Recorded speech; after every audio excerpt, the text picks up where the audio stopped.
ओम शांति। अव्यक्त मुरलियों से आध्यात्मिक रत्नों को धारण कर मास्टर त्रिकालदर्शी बन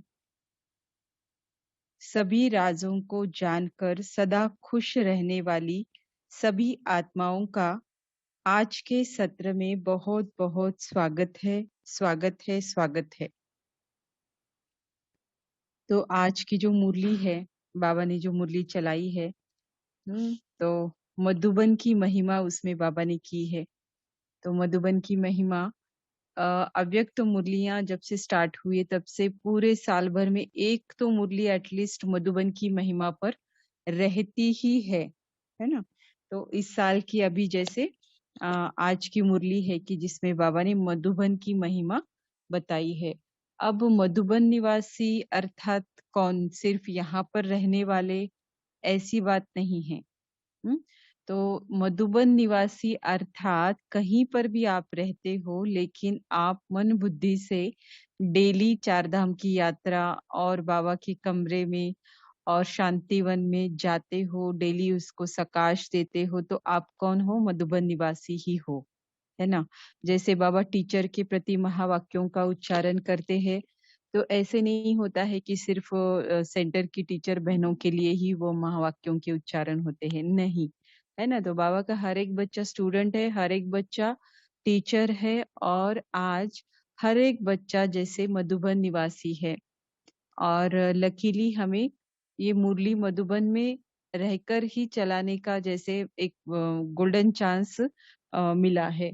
और आज क्लास में वो भाई भी पधारने वाले हैं, अभी तक आए नहीं हैं, लेकिन मधुबन के ही है, तो इसलिए हमने सोचा एक्चुअली सैटरडे को हम ये क्लास रखने वाले थे, लेकिन फिर आज की मुरली का देखकर हमने सोचा कि आज ही रखते हैं। तो इस तरह से आज हमारे क्लास का स्वरूप रहेगा। तो मधुबन निवासी अर्थात जो बाबा को कहीं भी रहते याद करते हैं, इन मधुबन में मन बुद्धि से चक्कर लगाते रहते हैं, तो उनको मधुबन निवासी कहा जाता है, ना कि सिर्फ यहाँ रहने वालों को। तो आज की मुरली में बाबा बता रहे हैं कि जो मास्टर त्रिकालदर्शी होते हैं ना, माना तीनों कालों को जानते हैं, बाबा ने जो ज्ञान दिया तीनों कालों का, तो उसे समझते हैं, तो उस ज्ञान के द्वारा हर राज को वो जानते हैं। तो इसलिए वो रहते कैसे हैं? हमेशा सदा राजी और खुश रहते हैं ना। तो नाराज नाराज नहीं रहते। तो फिर बाबा बता रहे हैं कि कोई भी नाराज होता है अर्थात ड्रामा के राज को भूल जाता है। तो ड्रामा का ही तो ज्ञान देते हैं ना बाबा, तो जितना उस ड्रामा के ज्ञान को त्रिकालदर्शी होकर समझेंगे, उसमें स्थित रहेंगे, तो आप कभी भी किसी से, ना स्वयं से ना किसी और से नाराज होंगे। तो इस तरह से बाबा ने कहा है कि त्रिकालदर्शी सदा राजी और खुश रहता है। फिर बाबा कहते हैं कि ये जो मधुबन है, ये वरदान भूमि है, इसको साधारण स्थान नहीं समझो। तो जैसे स्वर्ग में माया नहीं आती है, वैसे मधुबन में भी जब आप रहते हो, मधुबन मन से या फिर तन से, तो आपको माया क्या होती है इसकी अविद्या होनी चाहिए, ऐसे बाबा आज की मुरली में कहते हैं। तो मधुबन निवासी बनना अर्थात माया की अविद्या होना। तो बाबा कहते हैं कि इतना सारे मधुबन को इतनी ऊंची नजर से देखते हैं, स्वयं बाप भी, ब्राह्मण परिवार भी, तो हमें मधुबन वरदान भूमि को साधारण नहीं समझना है। अगर साधारण समझेंगे तो फिर माया आ जाएगी। तो ये जैसे इक्वेशन ही है। फिर बाबा कहते हैं कि सदा मनमना भव मंत्र स्मृति में रहे, तब आहुति सफल होती है। हमेशा बाबा में मन लगा रहे। मन कब लगा रहेगा? जब वो वश में होगा, है ना। और वश में होगा अर्थात क्या है? आपकी स्थिति देही अभिमानी, आत्मा अभिमानी बन बन रही है। अच्छे से अच्छे परसेंटेज में आपका जो कॉन्शियसनेस है वो शिफ्ट हो रहा है। कहते हैं ना कि जो मन के वश होकर रहता है वो मनुष्य है, और जो मन को वश में करता है वह जैसे देवता बनता है। राइट। तो बाबा यहाँ पर जब देही अभिमानी स्थिति बन रही है, आप मनमना भव का मंत्र स्मृति में रखते हो, तो आपके पुराने स्वभाव संस्कार, पुरानी देह की स्मृति, देह के संबंधियों की स्मृति, इन सब कमी कमजोर विकार, इन सब की आहुति जरूर सफल होनी ही है। क्योंकि शिफ्टिंग हो गया ना, अभी जो भी कॉन्शियसनेस है हमारी देह की स्मृति के आधार पर है, और हमें इसे आत्मिक स्मृति में कन्वर्ट करना है। तो ये सभी पुरुषार्थ हम इसी बात का ही कर रहे हैं। तो जितना बाबा में मन लगाते जाएंगे उतना ये क्या होता जाएगा, ये जो आहुति है वो पड़ेगी, इस यज्ञ में आहुति पड़ेगी और वो सफल होगी। फिर बाबा कहते हैं ये करते समय आपको क्या करना है कि रियलाइज करना है, स्वयं को रियलाइज करना है, और फिर चेकिंग करनी है कि मुझे अब कौन सी बात और किस तरह से, किस पुरुषार्थ से, कितने समय में इस यज्ञ में स्वाहा करनी है। तो ये चेक भी करना है और साथ साथ फिर चेंज भी करना है। अदरवाइज चेक चेक करने का कोई मीनिंग नहीं रहेगा।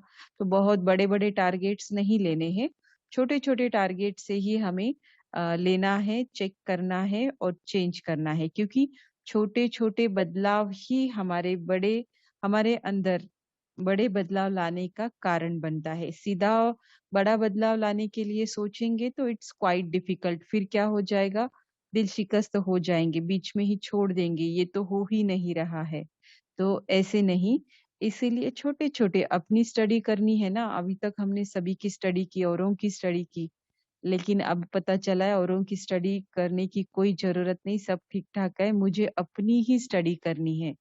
हाँ, तो स्टडी अर्थात क्या है, स्वयं का अध्ययन अर्थात स्व अध्ययन अर्थात क्या है। कि कैसे मेरा जर्नी, मैं 1 साल पहले जो थी अब मुझ में कितने बदलाव आए हैं और मुझे और कौन से बदलाव लाने हैं अपने अंदर, कैसे अपनी आत्मा को शक्तिशाली बनाना है, कैसे मन को वश करते जाना है। राइट।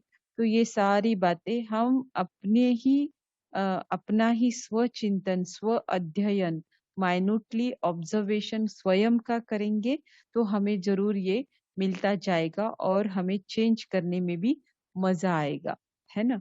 जैसे कोई पर्टिकुलर सिचुएशन है और हमें समझो गुस्सा आता है किसी व्यक्ति का या फिर वो परिस्थिति आने पर, तो विजुअलाइज करे कि भाई गुस्सा आना, तो बाबा तो कहते हैं सब कुछ ड्रामा कैसा है, एक्यूरेट है, और सभी आत्माएं भी क्या कर रही है, एक्यूरेटली अपना अपना पार्ट बजा रही है। तो कहीं हमें नुक्स निकालने की गुंजाइश है ही नहीं। लेकिन फिर भी हमारे पुराने स्वभाव संस्कार के कारण हमसे ये हो जाता है, और इससे हमारी स्थिति डाउन होती है। कभी गुस्सा आता है, कभी टेंशन आता है सामने वाले से लेकर। तो विजुलाइज करे कि बाबा जो कह रहा है कि भाई सब कुछ ठीक है, तो मुझे अपने में बदलाव लाना है, तो वही सिचुएशन है और मैं हूँ कि एकदम शांति से रिस्पॉन्स दे रही हूँ, है ना। तो प्रैक्टिकल एप्लीकेशन फिर आपको करना क्या होता जाएगा, आसान होता जाएगा। तो ऐसे भिन्न भिन्न टेक्निक को यूज करना है, स्टडी करना है, फिर यूज करना है, फिर उसे अप्लाई करना है, और फिर रिजल्ट में आपको परिवर्तन स्वयं में जरूर नजर आएगा, है ना। तो छोटी छोटी बातों से स्टार्ट करना है।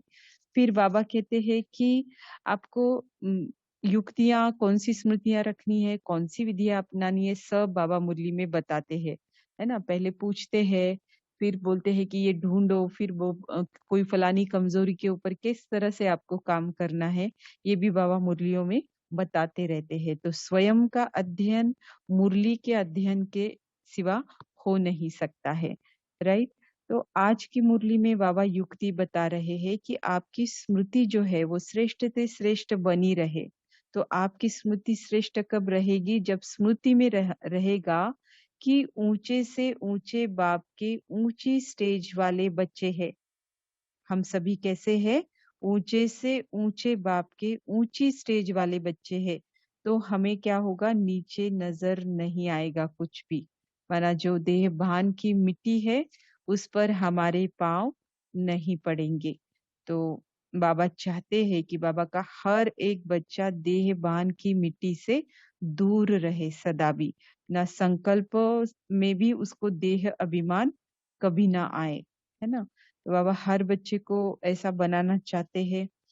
टीचर है ना हमारा, तो टीचर कोई ऐसा फ़र्क नहीं करता है, फलाने को ज़्यादा पढ़ाओ, फलाने को नहीं, सभी को क्लास में एक जैसी पढ़ाई पढ़ाता है। फिर जो जितना उठाए, फिर बाबा ने और मधुबन निवासियों की महिमा करते हुए कहा है कि मधुबन निवासियों के स्वप्न भी श्रेष्ठ होते हैं।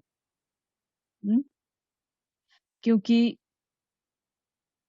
मधुबन निवासियों के स्वप्न भी इतने श्रेष्ठ होते हैं और बाप-दादा भी उन्हें उसी नज़र से देखते हैं।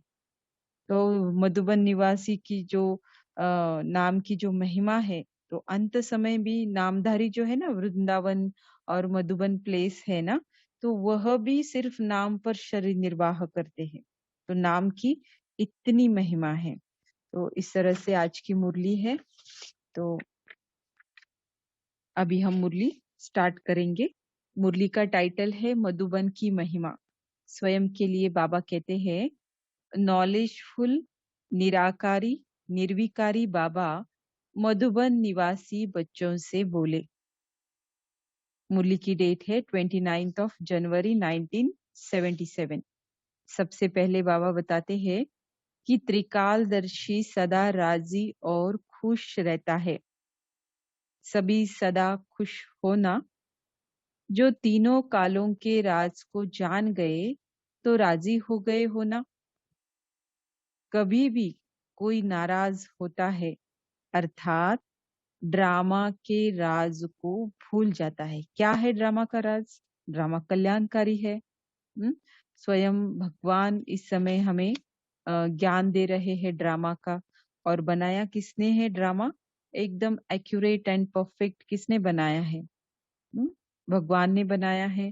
बाबा जरूर कहते हैं कि ये ड्रामा अनादि अविनाशी है और किसी ने बना नहीं, बाबा ने बनाया है। बाबा रचयिता है और ड्रामा रचना है।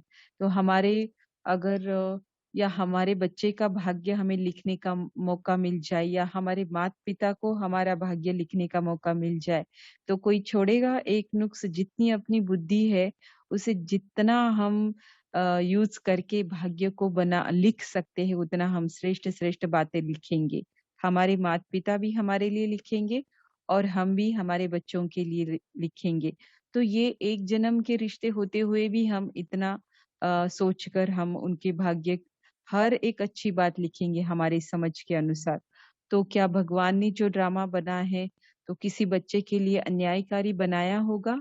असंभव, है ना?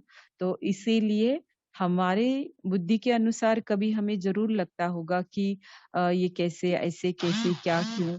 लेकिन लेकिन जब हम इस राज को समझते हैं तो हम कभी भी नाराज नहीं होते, ना स्वयं पर, ना औरों पर। जो सदा ड्रामा के राज को और तीनों कालों को जानता है, तो वह राजी रहेगा ना? नाराज होने का कारण राज को नहीं जानना है। तीनों कालों के ज्ञाता बनने वाले को त्रिकालदर्शी कहा जाता है। वह सदा राजी और खुश रहता है। तीनों कालों का ज्ञान दे रहे। ड्रामा का ज्ञान अर्थात क्या है? तीनों कालों का ज्ञान है। तीनों लोक, तीनों काल। तो बाबा कहते हैं कि सब बता दिया। जैसे एक स्टूडेंट जब टीचर क्लासरूम में एग्जाम के बाद जब वो करेक्शन करके मार्क्स वगैरह देती है, तो एक बार बच्चों को देती थी। हमारे समय देते थे, अभी पता नहीं है मुझे, मैंने बच्चों से पूछा नहीं।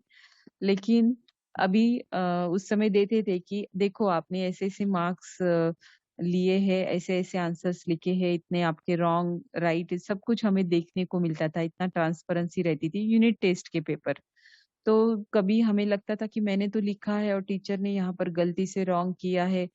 तो मुझे जब ऐसे लगता था तो टीचर के पास जाते थे पूछने के लिए।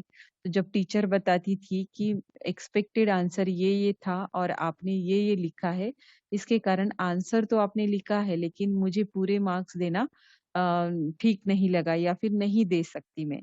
तो जो भी हमने गलती की है उसका कारण या फिर हमने जो मार्क्स स्कोर किए हैं कम या ज़्यादा, तो उसका कारण जब हमें समझ आता है टीचर के थ्रू तो हमारे मन के अंदर फिर उसके प्रति क्वेश्चंस नहीं उठते हैं, है ना?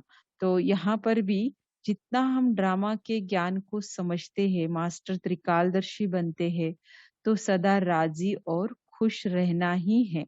मधुबन निवासी अर्थात सदा खुश और राजी रहने वाले।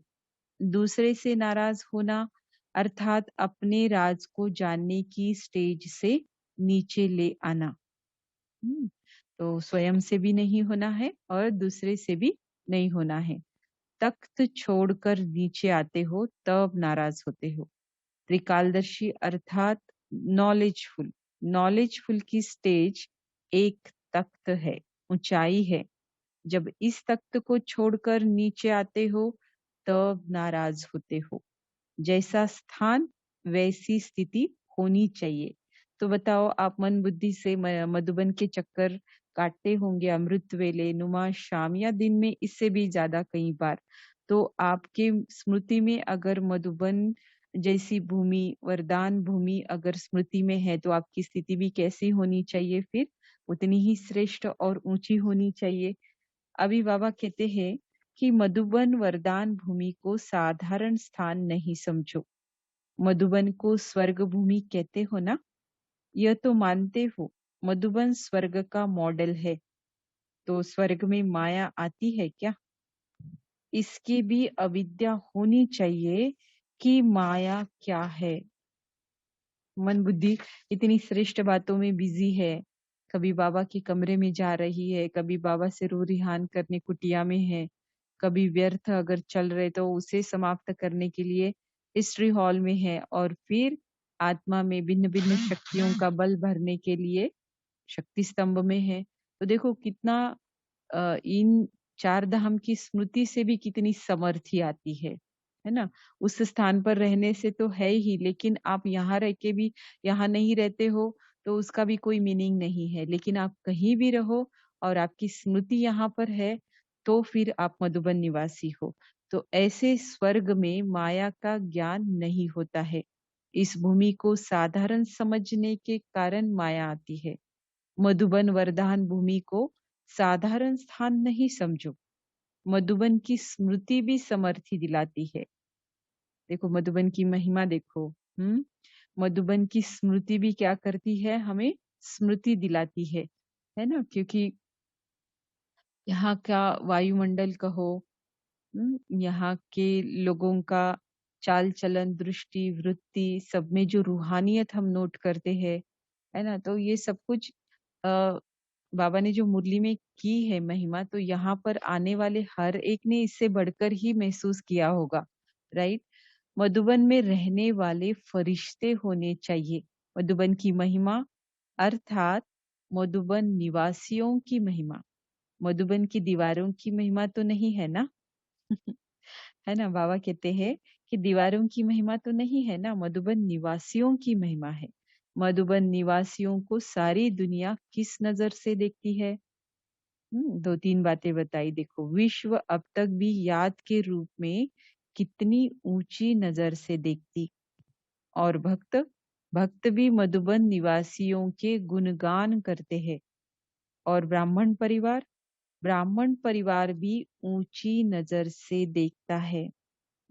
कोई हमारे सेंटर पे आ जाता है कोई मधुबन निवासी तो हमें कितना अच्छा लगता है और उस आत्मा को भी कितना गौरव प्राप्त होता है क्योंकि कहाँ से आया हुआ रहता है श्रेष्ठ से श्रेष्ठ भूमि वरदानी भूमि मधुबन से मधुबन निवासी नाम में ही इतना सब कुछ समाया हुआ है जो फिर काफी है किसी का परिचय देने के लिए कि कहाँ से आए हैं मधुबन से आए हैं। तो आज हमारे क्लास में भी ऐसे ही मधुबन सच्चे सच्चे मधुबन निवासियों से हम मिलेंगे। आज की मुरली को जो प्रैक्टिकल एक्सपीरियंस हम करेंगे भाई जी के द्वारा। तो अभी हम मुरली का अध्ययन करके फिर उसकी ओर बढ़ेंगे। ब्राह्मण परिवार भी ऊंची नजर से देखता है। अगर आपकी आपकी भी इतनी ऊंची नजर हो तो फरिश्ता हो ही गए ना। हम्म? ऊंचा सब कुछ, श्रेष्ठ स्मृति, ऊंची स्मृति, है ना? ऊंचे संकल्प, ऊंचे बाबा के ऊंची ऊंचे ते ऊंचे परम धाम में बाबा के स्थित रहने वाली मन बुद्धि तो क्या है? फरिश्ता हो गए ना।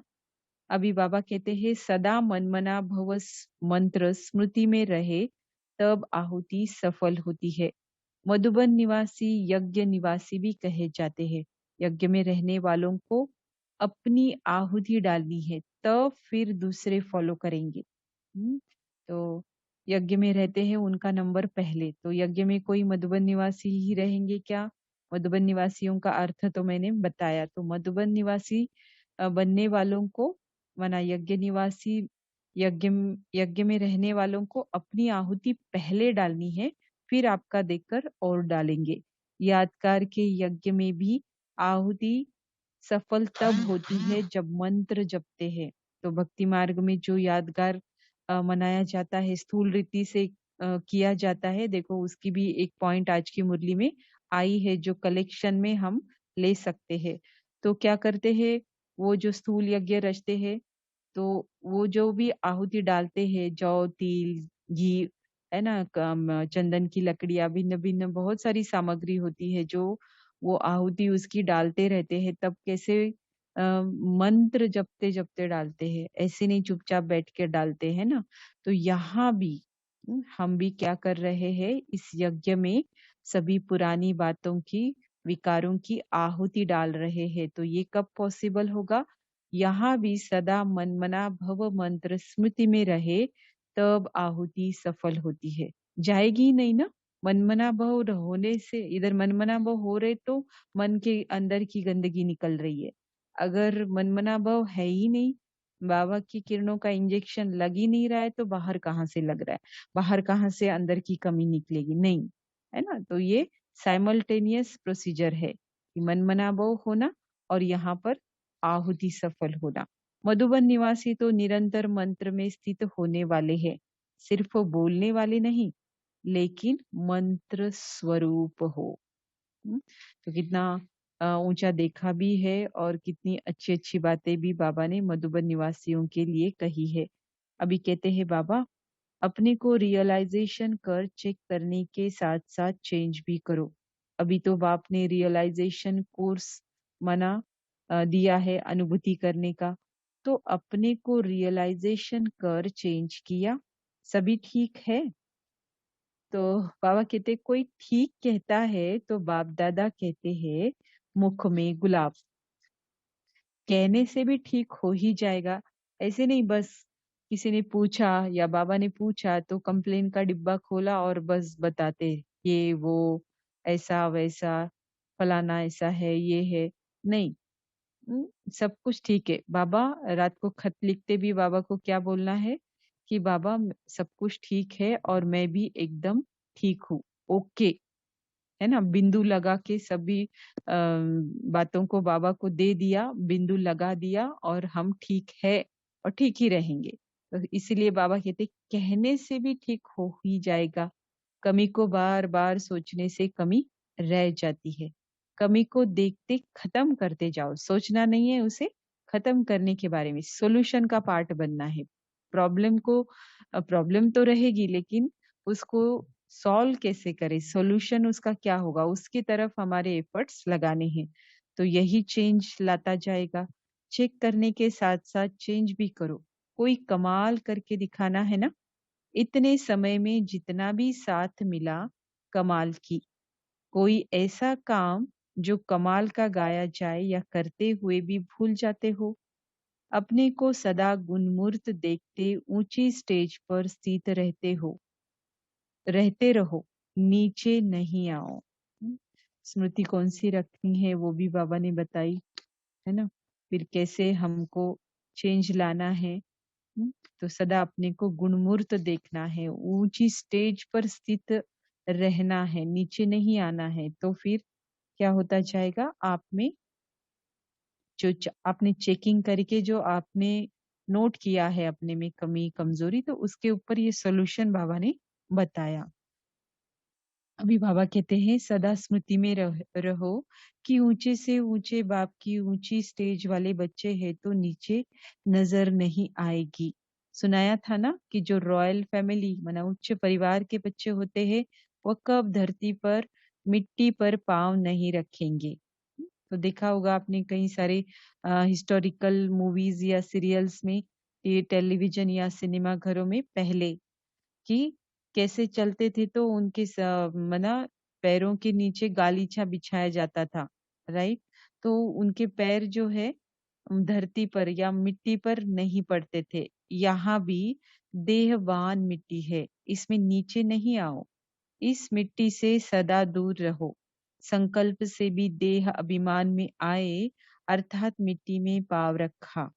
वाचा कर्मणा में आना, संकल्प में आया देह अभिमान तो पाँव रखा, और वाचा में और कर्मणा में आपका देह अभिमान छलकता है, आप उसमें रहकर ये सब कर रहे हो। तो बाबा कहते हैं दे वाचा कर्मणा में आना अर्थात मिट्टी खाली। रॉयल फैमिली के बच्चे कभी मिट्टी नहीं खाते। सदा स्मृति में रहो कि ऊंचे ते ऊंचे बाप के ऊंची स्टेज वाले बच्चे हैं तो नीचे नजर नहीं आएगी। तो दो युक्तियां बताई स्वयं को कैसे देखना है और कौन सी स्मृति में रहना है। अभी बाबा कहते हैं मधुबन निवासियों के स्वप्न भी श्रेष्ठ। जो योगी तो आत्मा ज्ञानी तो आत्मा होगा, उनका स्वप्न भी नई दुनिया नई जीवन का होगा। जब स्वप्न ही बदल गया तो संकल्प की बात नहीं। मधुबन निवासियों के स्वप्न भी श्रेष्ठ। बाप दादा भी उसी नजर से देखते हैं। मधुबन निवासियों के नाम की महिमा है, जो अंत समय तक भी नामधारी माना वृंदावन और मधुबन सिर्फ नाम पर शरीर निर्वाह करते।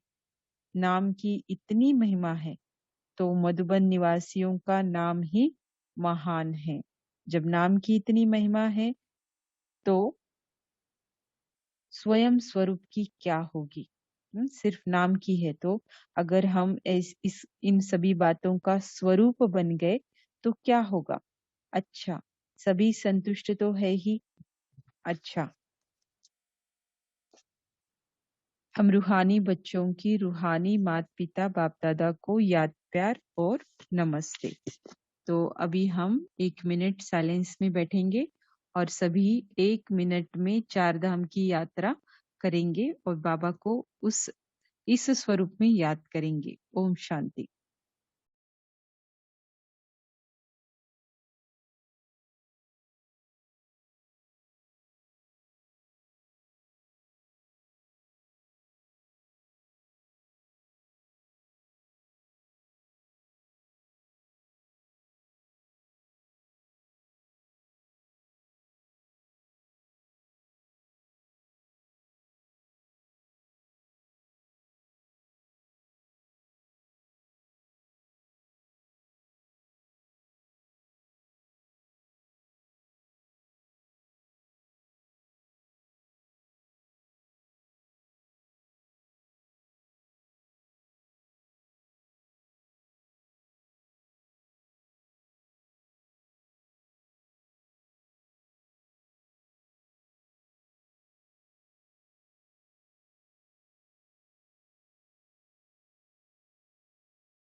ओम शांति। आज हमारे बीच मधुबन निवासी पांडव भवन से श्री हरि भाई जी हम सभी से मिलने और अपने अनुभव शेयर करने के लिए उपस्थित हुए हैं, और हम सभी का ये बहुत बहुत परम सौभाग्य है जो हमें आज की मुरली का जैसे प्रैक्टिकल स्वरूप बने हुए भाई से मिलने का मौका मिल रहा है। तो यूं तो बाबा के छुपे रतन बहुत है। तो हम जब पवित्रता की बात करते हैं तो सबसे पहले स्थूल पवित्रता स्थूल स्वच्छता को हम मतलब फॉलो करते हैं, है ना। तो किसी ब्राह्मण बच्चे का घर आप ऐसे नहीं देखेंगे कि अस्ता व्यस्त सब कुछ सामान पड़ा है ना, और फ्लोरिंग वगैरह क्लीन नहीं है, ब्रूमिंग वगैरह ठीक नहीं किया है, राइट। तो कम चीज़ें रखना, साफ-सुथरा रखना, ये लाइफ़स्टाइल को हम ब्राह्मण बच्चे धीरे-धीरे ही सही एडॉप्ट करने लग पड़ते हैं।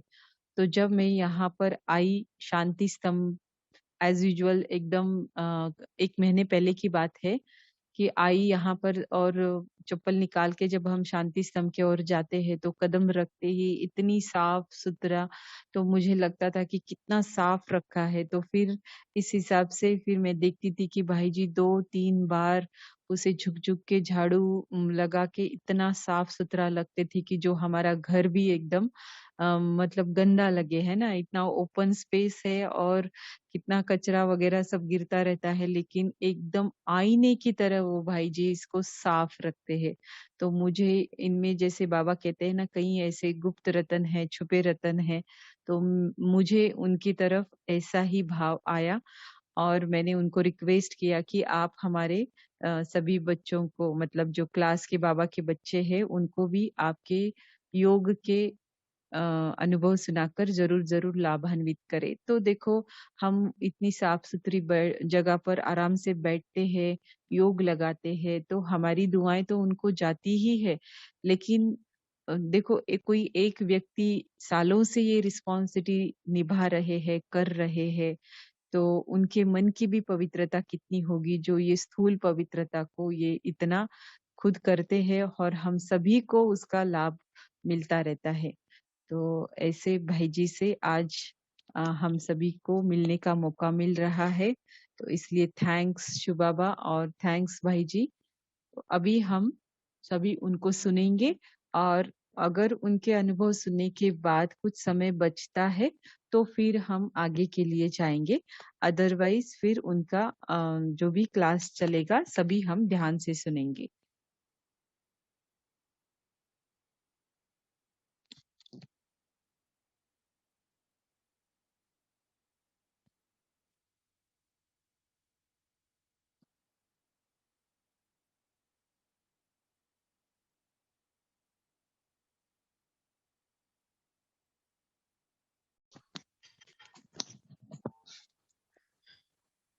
मास्क निकाल दो।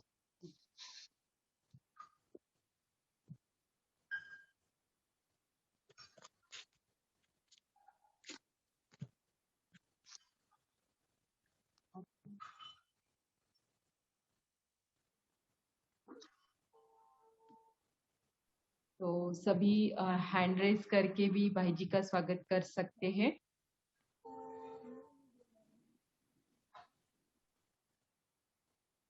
जी, जी, बहुत-बहुत धन्यवाद।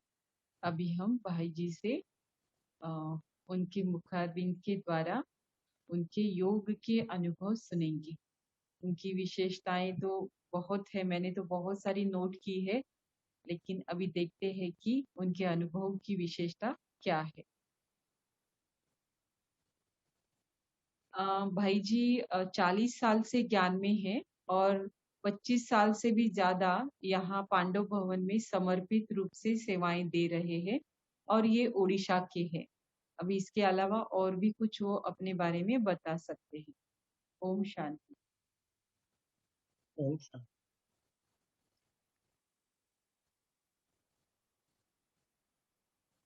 और जोर से ओम शांति। हाँ, बोलते रहिए। हाँ, आप आप सिर्फ सुनेंगे सब लोग।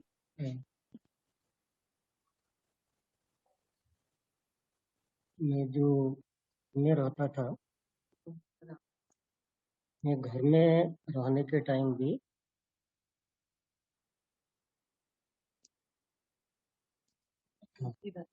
हाँ, घर में रहने के टाइम भी मेरे को जैसे बाबा की मुरली से बड़े भाई बहनों से हम सुनते हैं कि योग बहुत बड़ा सब्जेक्ट है। ये हमको आगे करने के लिए माध्यम है। उसी आधार से जैसे आप बाबा ने आज बोला कि हमारी जो विकर्मों को विनाश करने का साधन है और वही जो माध्यम है भगवान को अपना बनाने का भी एक माध्यम है। सभी को वॉइस ऑडिबल है? क्लियर आवाज सुनाई दे रही है? हाँ जी। जी जी। हाँ हाँ हाँ। तो इसलिए मैं जब घर में था, इसे उसी समय छोटे था, लेकिन मेरे को याद का रुचि बहुत था। मैं रात भर भी बाबा को याद करता था। और मेरा एक साइकिल का दुकान था, वो दिन में जाके भी मैं सेवा करता था, लेकिन रात में बाबा को याद किया तो मेरे को नींद आदि नहीं आता था। एकदम फ्रेशनेस होके मैं बाबा को याद करता था। और जो मधुबन में आया, मधुबन में आने के बाद बाबा को बोला, बाबा मेरे को 3 बजे उठना है। और बाबा एक्यूरेट 3 बजे उठा देते थे, घंटा घंटा 3 के ऊपर और मिनट घंटा 12 के ऊपर।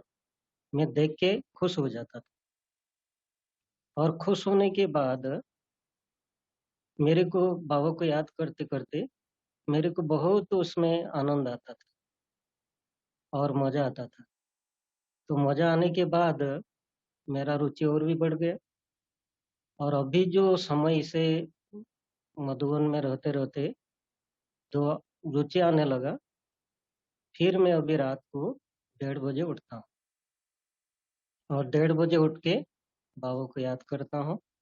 और बाबा को ही कहता हूँ, बाबा ब्रह्मा बाबा जैसे तपस्या करते थे, मम्मा जैसे तपस्या करते थे, ऐसे तपस्या करना है, मधुबन का इज्जत रखना है और योग का सब्जेक्ट में टीचर बनना है। तो ऐसे मैं जो बाबा को कहता हूँ, जैसे बाबा कमरे में 2 बजे का समय होता है, तो उसी समय एक अनुभव आपको बता देता हूँ। उसी समय बाबा देखना आता है। और बाबा देखने आता है जैसे कि आप एक सीढ़ी लिया, सीढ़ी में पर्दा में बाबा को आप माने सूरज भाई का मुरली सुन रहे हैं कि बाबा का मुरली सुन रहे हैं, पर्दा के ऊपर देख रहे हैं ना। इसलिए जिसने मधुबन आया होगा, बाबा कमरे को देखिए, बाबा धरती के साथ बैठे हैं और दोनों तरफ से दीवार है और बाबा के सिर के ऊपर भी दीवार है। वो पर्दा का काम करता है। जैसे सीढ़ी में आप पर्दा के ऊपर सूरज भाई का क्लास सुन रहे, बाबा का मुरली सुन रहे।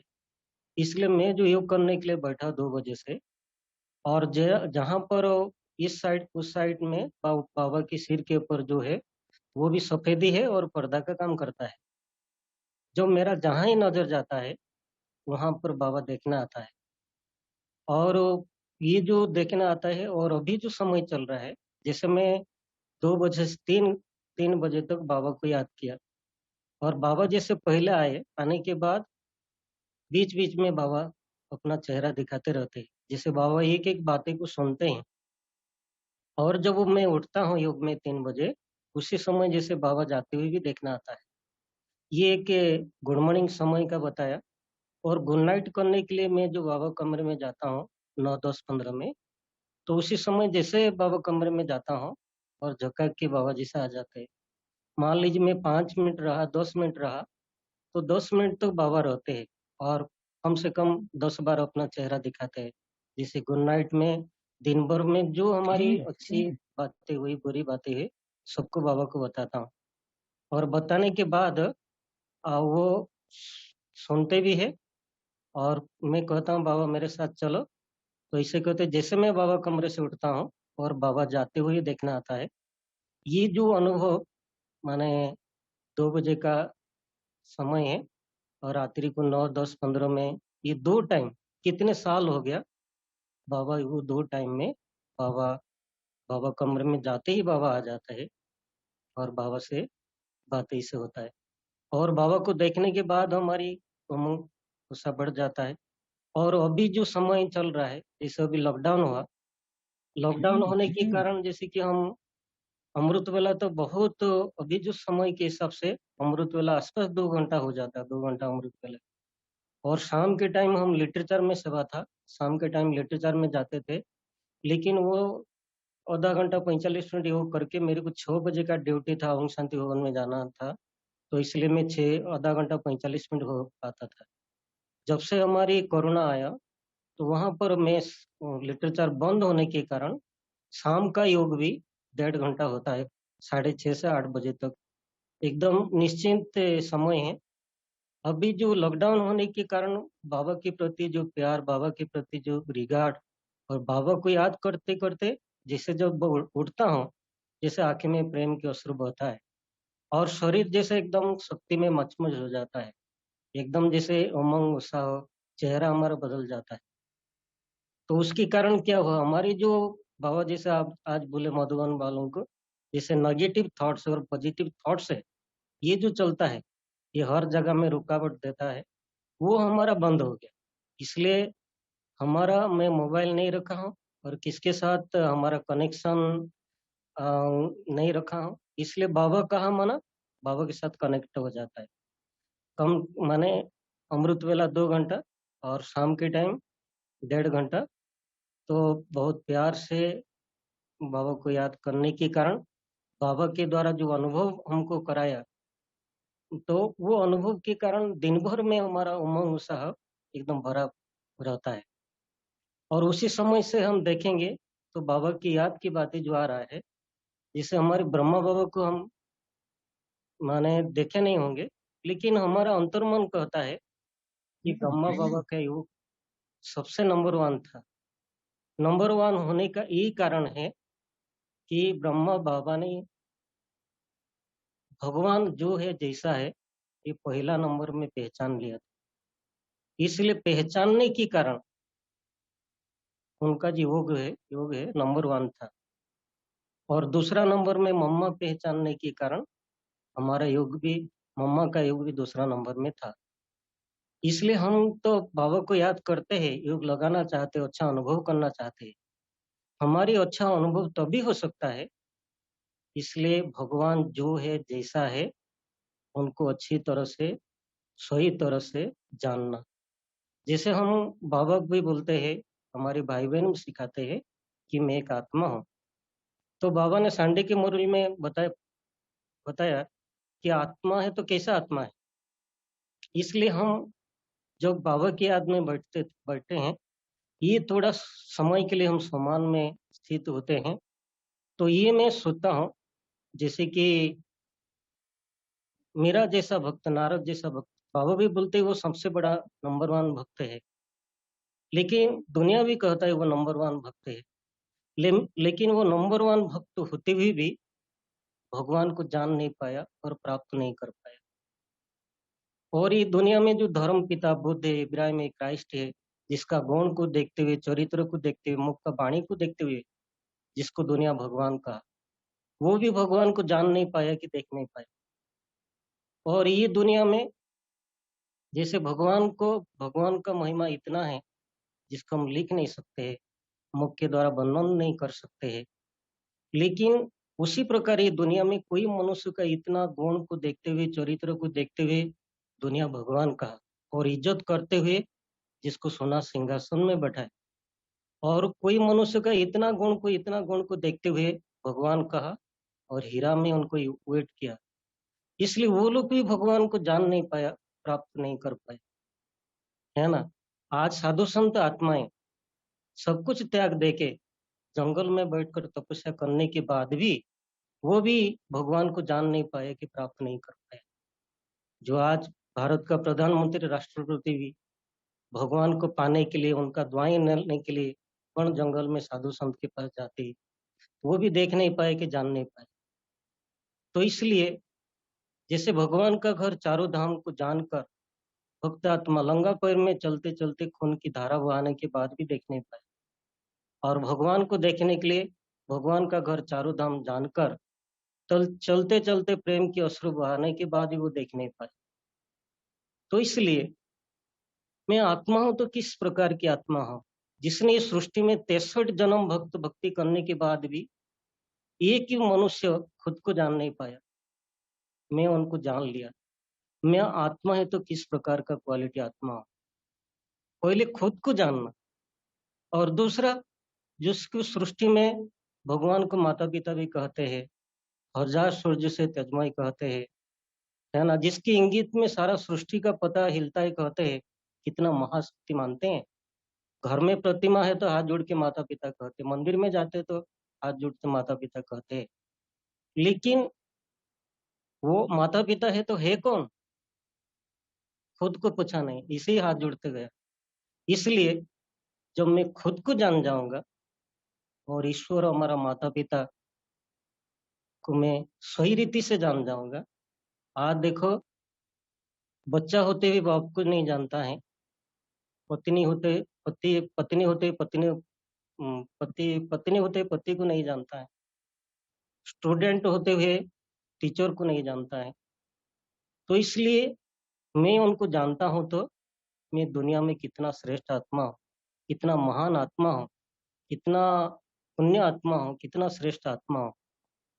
जब ये सम्मान में आप माने युग में बढ़ते ही हुए ये सम्मान को थोड़े समय के लिए चिंतन करेंगे, खुद को और खुदा को जब आप सही रीति से जान जाएंगे तो ऑटोमेटिक आप बाबा को याद करते हुए लगन बढ़ जाएगी। और जैसे कि हमारी बीच बीच में इधर उधर चला जाता है, बुद्धि चला जाता है, कभी व्यर्थ आ जाता है, कभी नींद आ जाता है और सही सफलता नहीं मिलता है। देखिए, आपको गुलजार दादी के बोला जाएगा कि आपको 1 घंटा बातें करना है, तो आप जब मनोचित बातें कर लेंगे तो आपके मन में कितना खुशी नहीं होगा और दूसरे को देखने, दूसरे से बातें करने की इच्छा होगा। इसलिए दुनिया में 63 जन्म भक्ति करने के बाद जिसको पाने के लिए मनुष्य क्या क्या माने त्याग नहीं किया, क्या क्या सहन नहीं किया, जिसको एक भी मनुष्य प्राप्त नहीं कर पाया, जान नहीं पाया, मैं उनको जान लिया। तो मैं जब अमृत वेला बैठता हूँ, मैं किसके साथ बैठने के लिए मैं नींद छोड़कर आया हूँ, वो कौन है? आप जब उनको जानकर याद करने के लिए बैठेंगे, ऑटोमेटिक आपकी नींद आदि भाग जाएगा और आप अलर्टनेस होके बैठेंगे और आपको प्राप्ति भी बढ़िया होगा। इसलिए बाबा की याद को आप बढ़ाना चाहते हैं, जैसे देखो बाबा का जो 32 गुण है, जिसका मेन गुण कहा गया, तो 32 गुण जो है, आप बाबा का जो प्रदर्शन है उनको देखिए, एक एक गुणों को देखिए। जैसे बाबा शांति का सागर है, तो दुनिया में कितना दुख है, कितना अशांति है, कितना, और हमारी बाबा शांति का सागर है, हमको शांति पढ़ाता है और सबको शांति देने के लिए कहता है। लेकिन उसी के प्रकार जैसे प्रेम का सागर है, आनंद का सागर है, सुख का सागर है, आप बाबा को देख रहे, पॉइंट ऑफ लाइट को देख रहे और बाबा की एक एक महिमा करते जाइए। तो एक एक महिमा करने के बाद क्या होगा? जैसे कोई मनुष्य का कुछ गुण देख के हुए उनका 1 2 3 4 5 महिमा कर देते, वो खुश होता है। लेकिन जो भगवान की, मान लीजिए एक गुण को आप 1 मिनट लिया, 1 मिनट आपकी बुद्धि चला, उसको छोड़ दीजिए, फिर दूसरा गुण ले लीजिए, वो 1 मिनट चला, आधा मिनट चला, उसको छोड़ दीजिए, तीसरा ले लीजिए। इसी प्रकार एक एक गुणों को जब आप चिंतन करेंगे, मान लीजिए 32 गुणों का 32 मिनट आपने बाबा की देख रहे और एक तरफ से महिमा करते जा रहे हैं, तो 32 मिनट जब आप बाबा की महिमा कर दिया, बाबा खुश नहीं होगा? बाबा आपको वरदान देगा। और जहाँ बाबा की वरदान होता है, उनका दृष्टि पड़ते ही सफलता होता है। वो मुंह खोल के 2 वचन बोलता है तो उनका सफलता होता है। उनके हाथ जहाँ लगते हैं उनका सफलता होता है और उनका पैर जहाँ पड़ती सफलता होता है। और जब हर घड़ी मनुष्य को सफलता ही सफलता मिलता है, तो उनके मन में कितना उमंग होगा, कितना उत्साह होगा, वो मनुष्य किस प्रकार की क्वालिटी होगा, है ना? तो इसी प्रकार जैसे आप, कोई मेहमान आपके घर में आए थे, आप उनका होस्ट किया और 3 दिन के बाद दूसरा आया, ऐसा आप 1 मास 10-15 लोग को समझाया दिया। पहला दिन आप एक भाई को, मेहमान को आप 10 मिनट समझाया था, 15 मिनट समझाया था। तो आस्ते-आस्ते करके 1 मास में 10-15 भाई को कोर्स कर लिया। आपकी जो माने बोलने का जो ढंग है, जो विधि है, जो टेक्निक है, ऑटोमेटिक अच्छा हो जाता है। तो इसी प्रकार मैं एक-एक मिनट बताया, एक-एक मिनट को आप करते-करते जब और भी बढ़ जाएगा समय, माने 1 घंटा लग जाएगा बाबा का गुण को पूरा करने के लिए, और आगे 1.5 घंटा हो जाएगा, तो आपकी योग कितना अच्छा हो जाएगा। आप करके देखिए। और जैसे बाबा का, जैसे आप बहन जी के द्वारा अभी मुरली सुने, जैसे हम मुरली सुनते, आप देखिए अज्ञान अज्ञान काल में हम कोई फ़िल्म गए होंगे, कोई नाटक देखा होगा, और जब वो जो सीन हमको अच्छा लगा, जो गीत अच्छा लगा, आप एकांत में चल रहे, साइकिल में चल रहे, पैदल में चल रहे, आप खेती में हैं, तो उसी समय वो सीन आपको देखना आएगा। और मन जो गीत आपको अच्छा लगा था, आप उसका गुनगुनाते रहेंगे। तो इसी तरह से बाबा का मुरली में अनेक पॉइंट होता है, लेकिन आप जो पॉइंट आपकी दिल को टच हो गया, वो पॉइंट उसी दिन के लिए ले लीजिए और वो पॉइंट को आप गुनगुनाएं। और वो पॉइंट को जो गुनगुनाएं, ऑटोमेटिक बाबा की याद बढ़ जाएगी। इसलिए बाबा की याद को बढ़ाने के लिए, जैसे हमारी जो भोजन है, हम भोजन सोचते हैं कि बहुत माने कम खाना चाहिए वो करने के लिए, लेकिन हम बाबा को याद करने के लिए हमारा शरीर में भी अथाह शक्ति चाहिए। जैसे बाबा बोलता है ना, पहले आपकी हिम्मत, पहले आपकी ताकत लगेगा, फिर मैं ताकत देता हूँ। इसलिए मैं जो मधुबन में आया, जो घर में रहता था, वहां तो घर में बहुत मेहनत करता था, थाली भर के खाना खाता था। और जो मधुबन में आया, बाबा के एक पॉइंट मेरे को बुद्धि में आया कि मेरे को मांगना नहीं है, इसलिए माताएं जो दे देते थे मैं खा लेता और दोबारा नहीं आता था। लेकिन आस्ते आस्ते क्या हुआ, जो शाम की अमृत वाला योग में मेरे को चक्कर आने लगा और मैं डॉक्टर के पास गया, तो डॉक्टर सब चेक कर दिया और बोला खाते कितना, मैं बोला इतना खाता हूँ, ना खाना बढ़ा दो। तो खाना बढ़ाने के बाद सब समस्या समाधान हो गया। इसलिए हाँ, खाना जो हम योग के टाइम होता है, तो उसी समय हम ज्यादा खा के बैठेंगे तो हमको परेशान करेगा। लेकिन भगवान जो नियम बनाया है, खाने का टाइम है, उसी समय हम शरीर को थोड़ा ताकत चाहिए।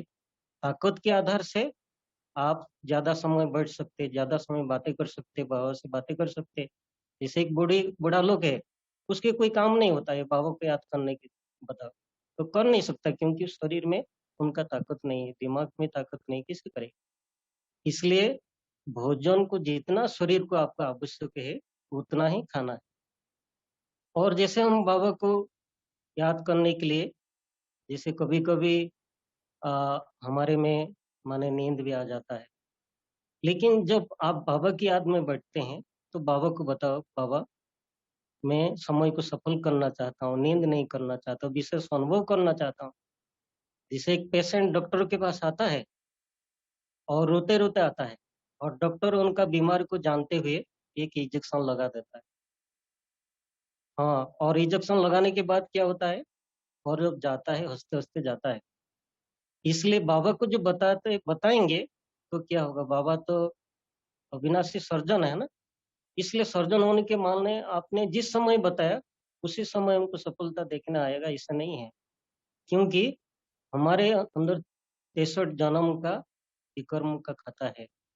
इसलिए उनको जलाने के लिए, उनको भले हम बताया, लेकिन वो बहुत सारी बोझ है, तो वो थोड़ा मिटने के लिए समय लगता है। हम जब भी बताते बताते जाएंगे, आज नहीं तो काल भी ठीक हो सकता है।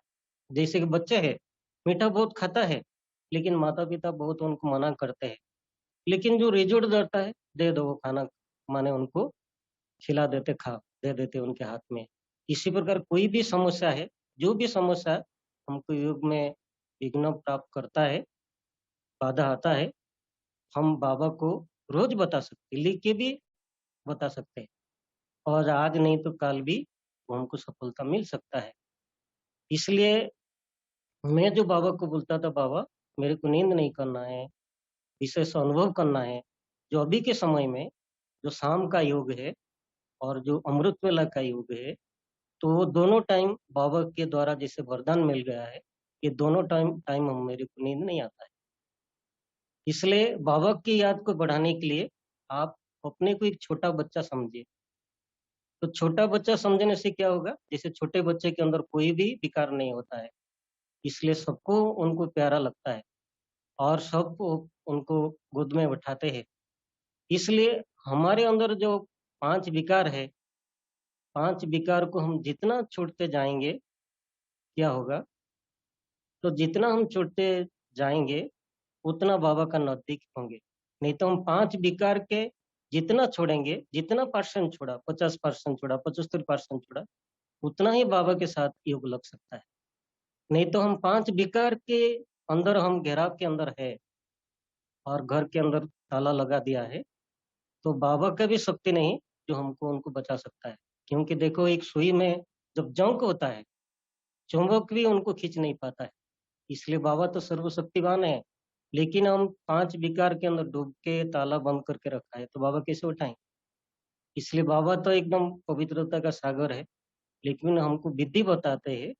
लेकिन जब उनको हम जितना जितना जितना जितना हम उसको उससे मुक्त होते जाएंगे, बाबा से संबंध जुड़ते जाएंगे, बाबा से को जितना प्यार करेंगे, बाबा का इतना हमारे ऊपर नजर भी होगा और उनकी किरणें भी हमारे ऊपर पड़ेगा, तो ऑटोमेटिक वो जो आस्ते आस्ते जितना कटता जाएगा, जितना हम शुद्ध होंगे, स्वच्छ होंगे, ऑटोमेटिक जैसे चुंबक जिसे खींचता है सुई को, इसी प्रकार बाबा खींचेगा और अपना गोद में बिठाएगा और हमको सजाएगा। तो इसलिए बाबा की याद को बढ़ाने के लिए आज का काम आज करें, काल के लिए पेंडिंग नहीं रखें। इसका इसका मतलब नहीं है कि एक दिन में घर का फाउंडेशन डाला और उसको एक दिन में पूरा करेंगे, ऐसा नहीं है। हम सब बाबा के बच्चे हैं। भगवान जैसे हर बातों में एक्यूरेट है उनके अंदर, तो उसी प्रकार हम भगवान के बच्चे हैं, तो हर काम में हमको एक्यूरेट होना है। जैसे मान लीजिए हमारे पास एक जोड़ी कपड़ा है और हम सोचेंगे कि भाई संडे तो आएगा, हम धुलाई करेंगे संडे को। लेकिन बहन जी ने जो थे, बहन जी क्या बोले, भाई जी कल प्रदर्शनी उसी जगह में लगाना है और वहां जाना है। लेकिन आप एक जोड़ी कपड़ा है संडे के, माने आपने जो पहना था ना, और संडे को जो ये करना था, एक जोड़ी था, एक जोड़ी पहन के चले गए, लेकिन सोमवार के लिए आपको पहनना नहीं नहीं था। इसलिए आप वहां जाते ही बातें मान के तो चले गए, लेकिन जाने के बाद भाई कल क्या पहनूंगा, कल क्या पहनूंगा, कल क्या पहनूंगा, तो बार बार दिमाग में आएगा। और जब बार बार कोई चीजें दिमाग में आता है, तो क्या होता है, हमारे जो कनेक्शन है वो टूट जाता है। जहाँ पर नींद आ जाता है, जहाँ पर व्यर्थ आ जाता है, बार बार कनेक्शन टूटता है, वहां पर कुछ अनुभव नहीं होगा। भले हम बैठेंगे, लेकिन हमारी दिल दिमाग में कुछ नहीं है। जैसे सफेद सफेद ये होता ना, पेपर होता ना, उसी प्रकार हमारा दिल दिमाग जो एकदम होगा सफेद की तरह, कुछ भी नहीं है, और बाबा का कनेक्ट हो जाता है। और जीवन में कुछ अनुभव नहीं है, तो ये जीवन में ब्राह्मणों जीवन को बचाना इतना सहज नहीं है। जितना जितना अनुभव होगा, अनुभव के आधार से हम समस्या तो आएगा, हम जितना समस्या आएगा, जितना हमारे पास ज्यादा अनुभव होगा, अनुभव के आधार से वो समस्या को काटने के लिए उतनी हमको इजी हो जाएगा। नहीं तो कोई उपाय नहीं जिसको हम खुद को बचा सकते हैं। इसलिए अनुभव की जरूरी है। इसलिए जो हमारी जो काम है, तो हम काल के लिए जो भी काम हमारे द्वारा सही हो सकता है, उनको हम उसी दिन फिनिक्स करें। और जब युग में बैठने के टाइम वो हमारे नजर के सामने, दिमाग के समय सामने वो दिखाई नहीं पड़े, क्योंकि मैं परफेक्ट किया है। इसलिए जो काम किया है, मैं दिल दिमाग हड्डी लगा के किया है, इसलिए वो हमारे सामने आने की सवाल नहीं है। और जो कोई बातें हमारे सामने नहीं है, और बाबा का हमारा कनेक्ट हो जाता है। इसलिए बाबा की याद को बढ़ाने के लिए, जैसे मैं बताया कि एक छोटा बच्चा समझे, और छोटा बच्चा का हम मान लीजिए इंचार्ज समझेंगे तो डिपार्टमेंट याद आए, और डॉक्टर समझेंगे तो पेशेंट याद आए। इसलिए आप जब छोटे बच्चे समझेंगे तो माता पिता याद। इसलिए माता पिता, बाबा तो बोलते हैं ना, मेरे को अपना संसार संसार बनाओ। इसलिए बड़े बड़े जब समझने के बाद क्या होता है, वही हमको दिमाग दिमाग में आएगा और वो हमारी कटाने के लिए माध्यम बनेगा।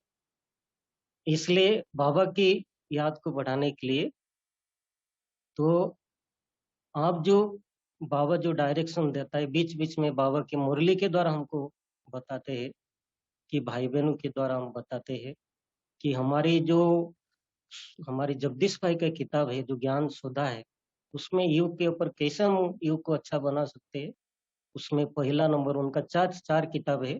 पहला नंबर और दूसरा नंबर किताब में योग के बारे में बहुत सारी बातें जगदीश भाई ने बताया है, तो उसको हम स्टडी कर सकते हैं। इसलिए बाबा को जब ये सब बातें को हम आस्ते-आस्ते स्टडी करके जाएँगे, फिर इसलिए जब स्टडी करके हम जाएँगे, तो ऑटोमेटिक क्या होगा उनसे हमको मदद भी मिलेगी। इसलिए बाबा की याद द्वारा ही हम आत्मा को शुद्ध बना सकते हैं और जन्म-जन्म की जो पाप की खाता है, उनको हम जला सकते हैं और उसी में जितना पाप की खाता को हम जला देंगे, उतना हमारा युग बहुत सुंदर हो जाएगा। जब आप बचपन आए, तभी के समय और अभी के समय में आप योग में क्या-क्या में नवीनता कहो या विशेषता कहो या फिर और अच्छा कहो ऐसा महसूस ये भी थोड़ा-सा इस पर भी थोड़ा प्रकाश डालेंगे तो हम बच्चों को एक प्रेरणा भी मिलेगी और एक गाइडेंस भी मिलेगा कि कैसे हम योग के सब्जेक्ट में आगे जा रहे हैं ऐसा हमको समझ आ रहा है, ऐसा हमको लग रहा है। तो उसके लिए क्या हुआ, जो हम आगे जा रहे हैं उनका प्रूफ है। तो प्रूफ ये है कि बाबा कहा माना जैसे बाबा से एकदम कनेक्ट हो जाता है। हमारा बुद्धि में और कुछ बातें नहीं है और जब योग लगा के हमारी पाप भस्म हो जाता है, तो हमारे में नींद नहीं आए, है ना?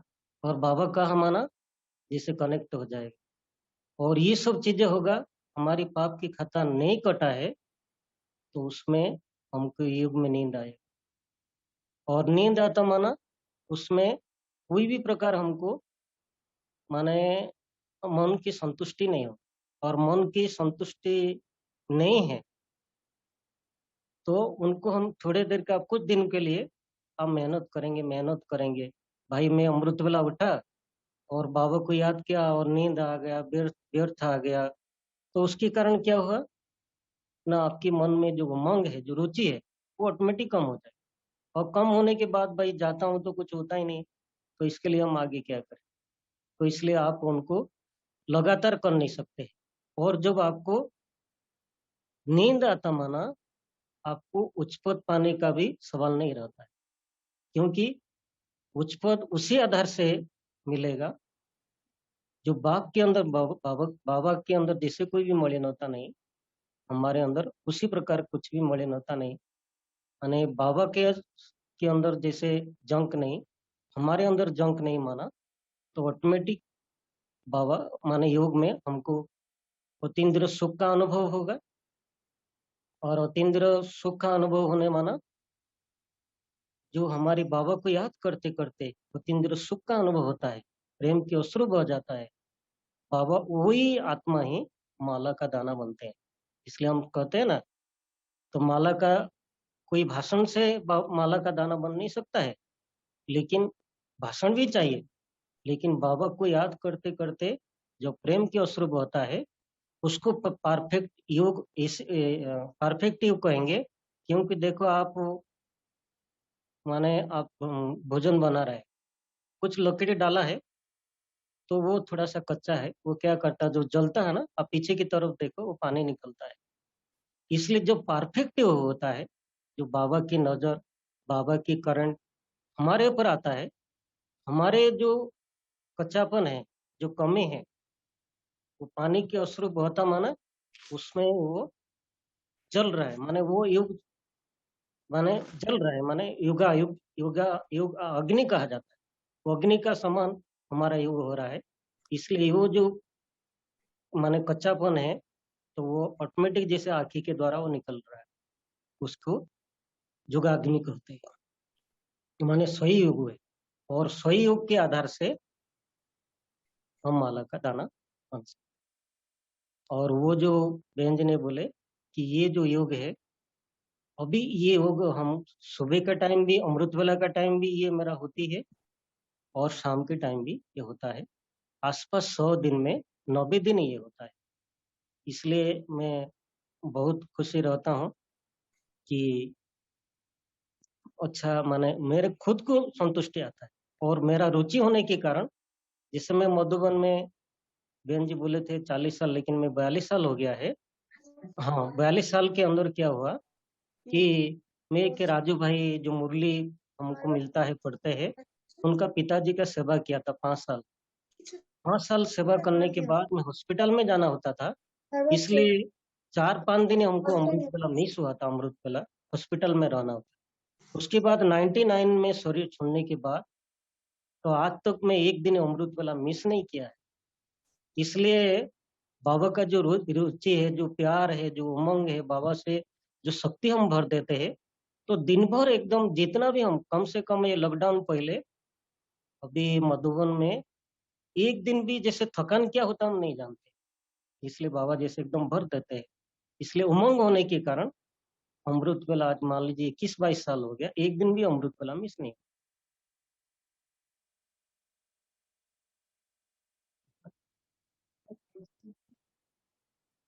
और कुछ कुछ योग ऐसा सब्जेक्ट है, बाबा कहते हैं कि जैसे स्कूल की पढ़ाई में जैसे गणित या मैथमेटिक्स जिसे हम कहते हैं कि स्कोरिंग सब्जेक्ट है, जिसके कारण हमारा परसेंटेज एकदम बाकी सब्जेक्ट में हमने थोड़ा सा कम लिए, लेकिन मैथ्स के सब्जेक्ट में हम उस परसेंटेज को कवर कर सकते हैं। ऐसा ही हमारा यह योग का भी सब्जेक्ट है। तो और इसे हम निखार लाने के लिए अभी तीव्र पुरुषार्थी की जो लाइन में जाएंगे तो इसी सब्जेक्ट के आधार पर जाएंगे। तो उसके लिए हम कैसे और क्या नवीनता और सहजता दोनों का भी कॉम्बिनेशन। हाँ, तो उसके लिए जैसे बाबा बोलते हैं ना कि अभी जो समय की जो चल रहा है, जैसे बाबा मनसा सेवा के ऊपर फोकस डालते हैं, और अभी समय को हमको भी समझ आता है कि हम भी मनसा सेवा करने का अभी समय है, क्योंकि हमको लग रहा है कि एकदम अंत समय तक हम पहुंच चुके हैं। इसलिए बाबा का कहते हैं आपकी योग इतना जोगाग्नि हो, दूसरे की जो हमारी भाई बहन है उनको भी माने कटाना है। इसलिए जो बाबा को याद करते करते मैं जो मनसा सेवा कर रहा हूँ, मैं उनको माने जिसको कमेंट्री कहते, कमेंट्री के रूप में नहीं बोल रहा हूँ, मैं ऐसे जैसे आपके सामने बात कर रहा ऐसे कर रहा हूँ जिसमें आपको समझ में आ सकता है। जैसे मनसा सेवा के लिए जो मैं करता हूँ, जैसे बाबा को याद करते करते एकदम बाबा से कनेक्ट है, उसी समय बाबा को याद करते करते मैं जैसे वतन में चला गया हूँ, और ब्रह्मा माँ और शिव बाबा जैसे मत मेरे को आह्वान कर रहे हैं, और मेरे को जैसे गोद में लेके देख रहे हैं, और देखते देखते क्या करते हैं, जैसे मम्मा हमारी खूबी को देखते हुए मम्मा को बहुत प्यार लगता है, जैसे छोटे बच्चे की तरफ मेरे गोद में रखे, और जैसे अपना भाग्य की जो लेखनी है, वो लेखनी के द्वारा अपना हमारे मस्तक में वो लेखनी के द्वारा भाग्य की रेखा को लिखते हैं। और बाबा के भी प्यार होने के कारण बाबा से, शिव बाबा जैसे बाबा से लेखनी लेके वो भी हमारी मस्तक और भाग्य की रेखा लिख देते हैं।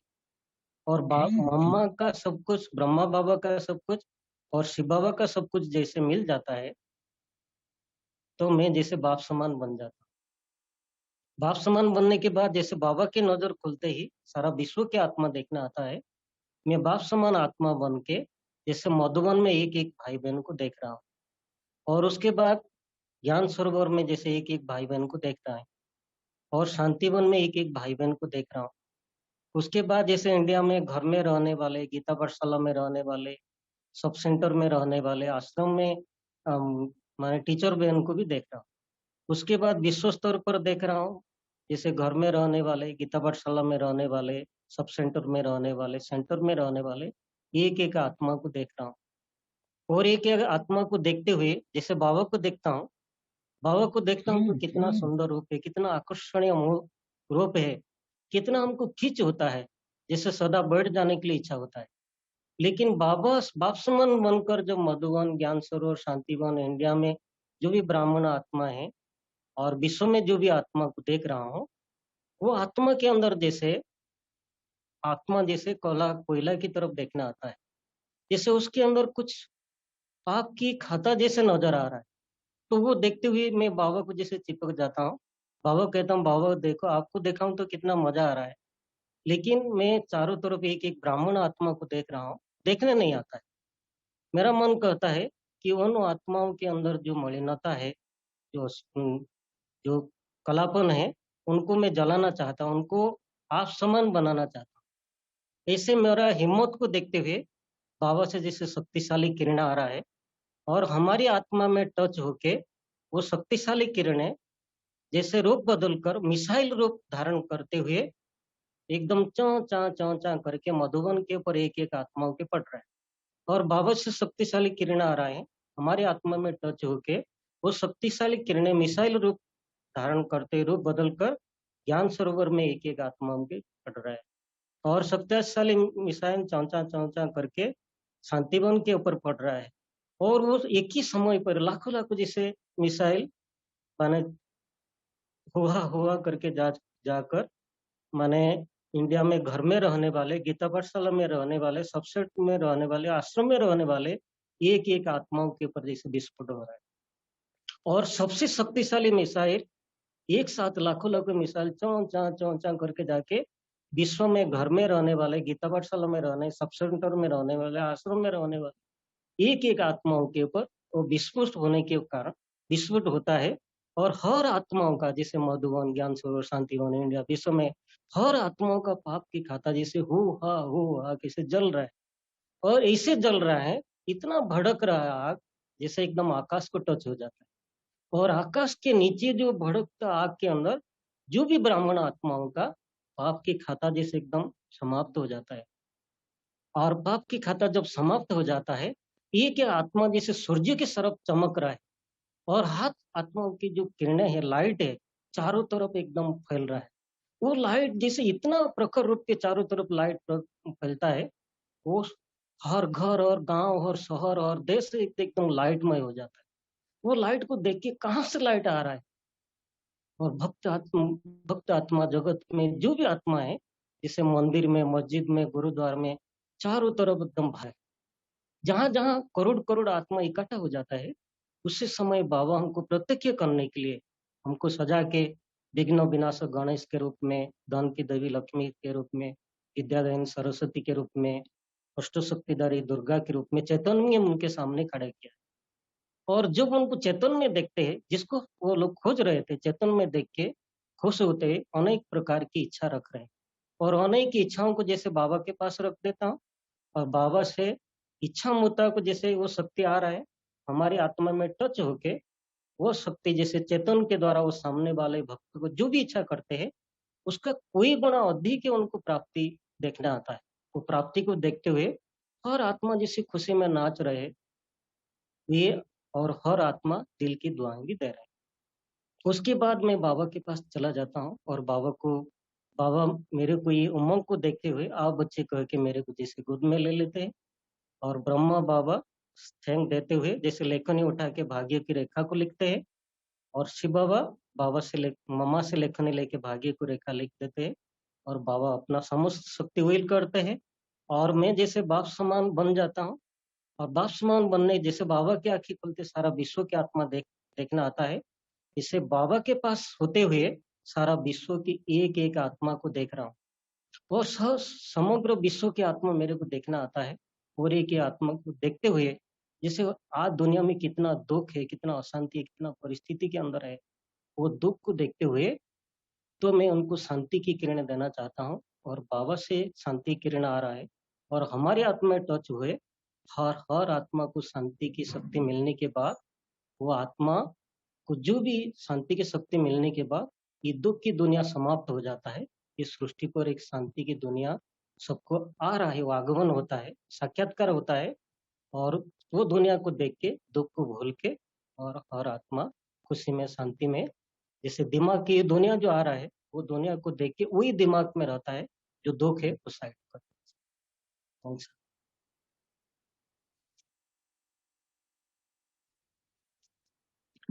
बहुत-बहुत धन्यवाद भाई जी का कि उन्होंने इतने सरल और सहज शब्दों में योग जैसे सब्जेक्ट पर प्रकाश डाला। होप आप सभी को भी कुछ न कुछ गाइडेंस कहो, प्रेरणा कहो या फिर क्लैरिटी कहो या फिर सहजता की युक्तियाँ कहो, ज़रूर मिली होगी। तो फिर से ये क्लास सुनते हैं यूट्यूब पर, आप ज़रूर सुनिएगा, क्योंकि पता नहीं बहुत सारे लोगों का है ना, ये क्लास ऐसी भी होनी चाहिए ना कि हम योग के ऊपर की क्लास ज़रा 1-2 बार तो सुने, है ना? तो सभी उस पर भी अ, सुनना। और भाई जी जैसे ऐसे ही ऐसे ही रत्न हमारे क्लास में आते रहे, ऐसे भाई जी से भी हम मतलब ये करते हैं, आशीर्वचन चाहते हैं और बाप दादा से भी चाहते हैं, ताकि हम ज्यादा से ज्यादा लाभान्वित हो जाए कम समय में, क्योंकि समय ऐसा चल रहा है अभी, तो फिर इसकी ही आवश्यकता है। तो अभी हम हमारा कॉल यहीं पर समाप्त करते हैं।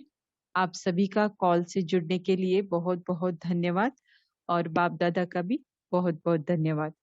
तो नया तरीका बताया उन्होंने मनसा सेवा का, जो वो खुद करते हैं।